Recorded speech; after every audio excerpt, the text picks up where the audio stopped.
I'm glad that was. I love Herbs, but that was something that was. We got silly. Ryan Day. Let's go to him now.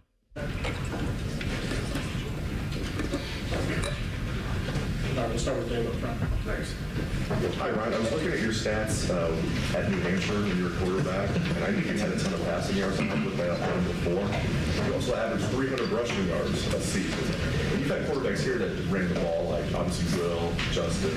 But Julian, what's your philosophy with him? Like, how important do you think it is for him to pick up one or two cheap first downs or whatever it is per game? That's the X factor. And it's something, he knows that, some of the games he did this year, and, I think going into this season, there's going to be opportunities for him to do that, and that, can be a big point of the game. And so I think there's two ways to do that. One is when it breaks down, escaping the pocket, keeping your eyes downfield, or then escaping and getting a few yards. In the rivalry game, he had a big scramble down the sideline for a first down. That was huge. More of that, the better. And then there's also the run game, where whether it's a design run or he's reading somebody in the box, equating numbers. So, the more we can do that, the better. Again, is that going to be the first thing we do with him? No, but he needs to be able to do that. All of our quarterbacks do. Joey. Ryan, sort of a big picture question. Been talking tons since last season, but the offense was on the slower end nationally in pace of play. You talked at times last year about you wanted efficiency, and that was sort of the guiding philosophy. Now that you've had time, how did you feel about how it ended up in terms of the pace and playing fast versus playing slow and being efficient? Yeah, ultimately it comes down to efficiency, and if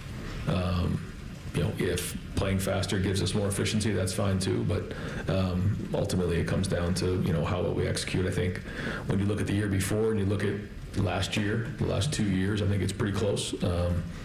And so that's typically what it comes down to. So we're always looking to be more efficient. Yeah. Coach, with 51 new players and the schedule that's looming, does this spring seem different? And it used to be you'd bring in the young guys and whatever, but you guys got to kind of hit the ground running. Yeah, it's more like preseason camp. We've never had this many players for spring practice, and so it's allowed us an opportunity to actually get a couple, 2 fields going at once, and practice 3 groups when we're all together. So, and be a little bit more creative. Even today, kind of how we finished practice was a little bit different, and how we're, being efficient with our time. But it's a good opportunity to get a lot of guys a lot of reps. There's been times, in the past where, you didn't have enough offensive linemen because you were waiting for guys to come in the summer, whether they were freshmen. You had the second portal. The portal's done, and other than just, Tucker, everybody else is here for the freshmen. So it's been good. It's been good to get a head start with our team. That's the other part of it. There's certainly a lot of negatives to the way that January goes. But if you're looking at the positives are you know who your team is, and you get a start to work with everybody and pull them together. So, even now we're working on building an identity, building a personality, when typically the spring was so much focused on individuals getting better. We're able to focus on those things a little bit more. But to your point, 51 new players, we're just learning. One of the goals is to learn how to practice, because we might play 15, 16, 17 games, but the goal ultimately is to practice at a high level as well. So that means you're talking about more than 120 some odd practices from now until the end of the year. We have to learn how to practice and get better at practice. So when you come in here as a young player, or maybe from another program, you may not know how we practice, but we got to learn to practice really competitive, really intense, but also take care of each other to make sure that we aren't getting guys hurt, because we can't send anybody off of waivers. This is who we got. So all those things are playing into this spring, and it is a little bit of a different feel. Steven. You guys haven't necessarily rotated a ton at different skill position groups throughout the year, but as you talked about with how evaluations are so important, like obviously the financial aspect of some of this stuff. You take a guy like Devin, and you gave him 300 plus snaps last year. I'm assuming you're expecting that to maybe pay off because of what he was able to do last year. Do you guys maybe want to approach that with younger players more, like what you did with Devin last year, where whether it's Jay Timmons, whether it's Chris Henry Jr., but like get these guys on the field as quickly as possible to find out what they are and whether or not your investment is worth, a long-term thing, essentially, if you get what I'm saying? Yeah, I think the first thing we always want to do is win the game. as we know. But then from there, we want to put the best players on the field.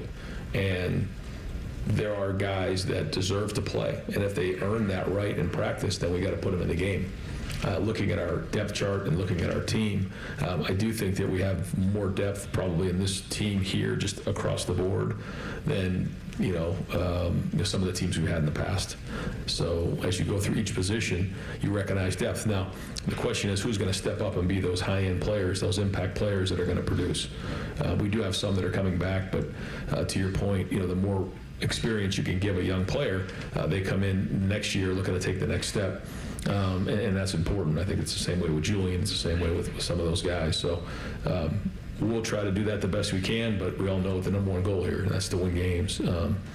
But if guys deserve to play, we're going to roll and play with depth. And I think when you look at our roster, you're going to see us probably be in a situation in most positions to play depth this season, maybe more than we have in the past. Just a quick follow-up.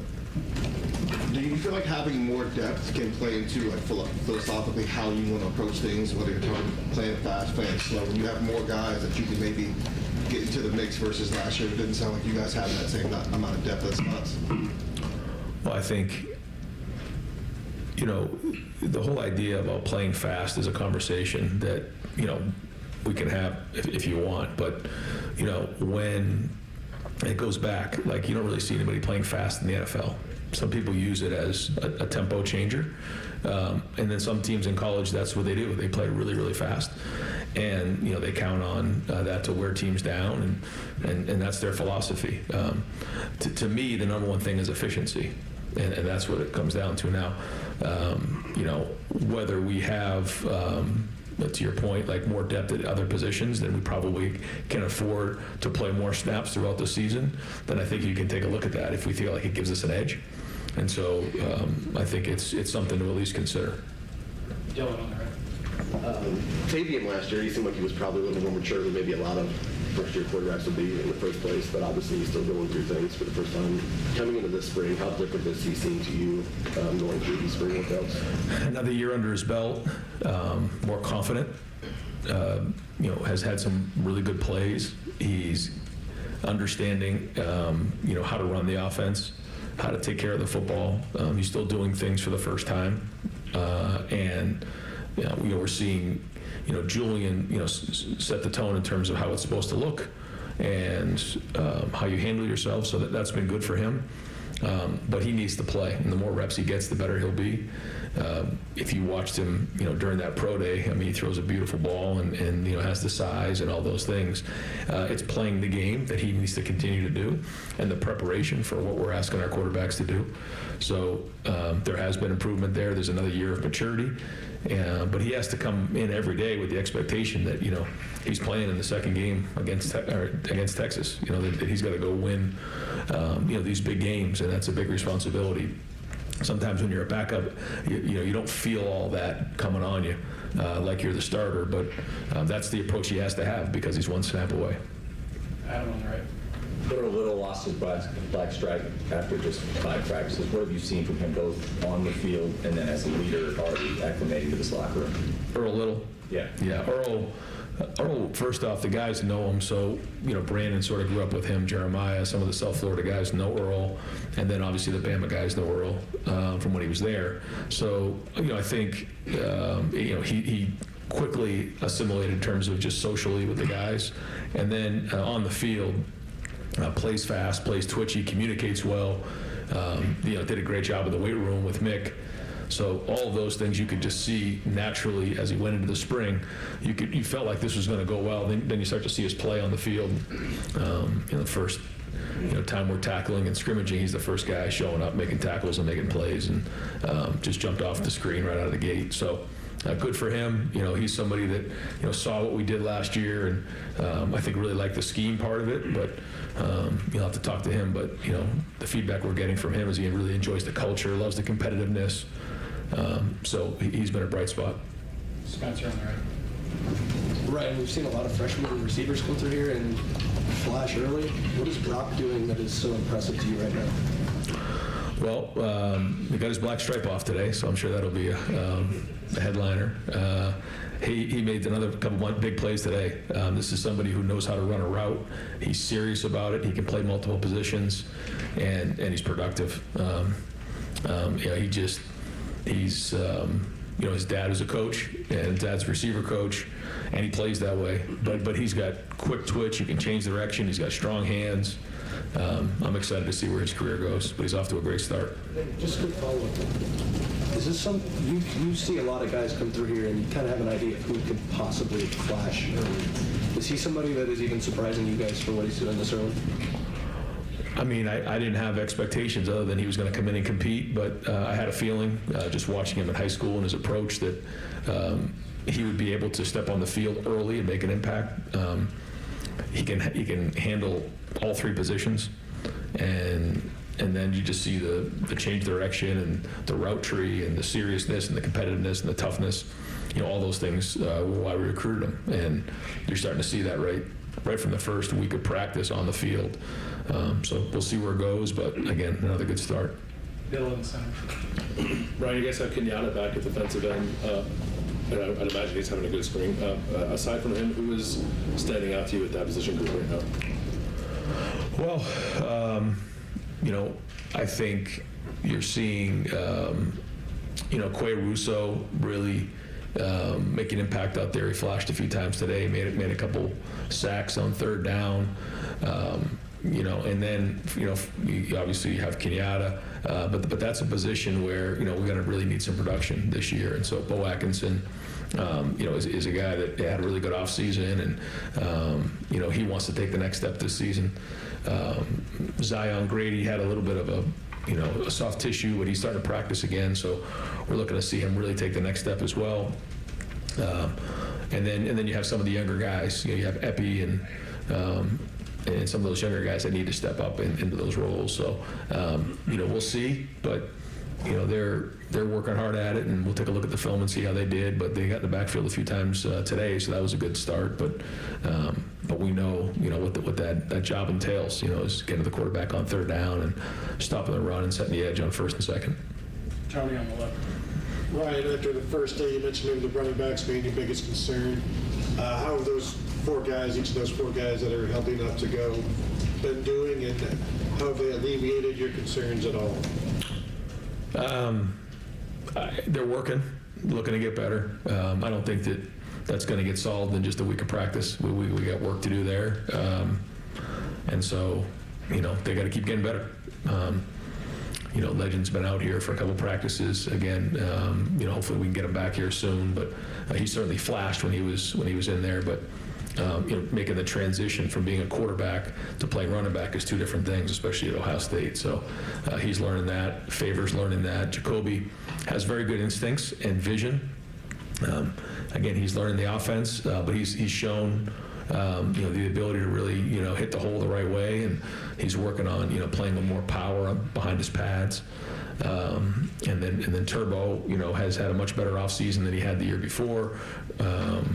And so he's getting better, but we still got a long way to go. Austin on the right. Ryan, during that brief stint when Bill O'Brien was here, you mentioned how valuable it was, even just in a week or 2 weeks, to have a fresh set of eyes on what you guys do and the feedback. What was the first few conversations like with Arthur Smith, and what's been his impact in a similar fashion?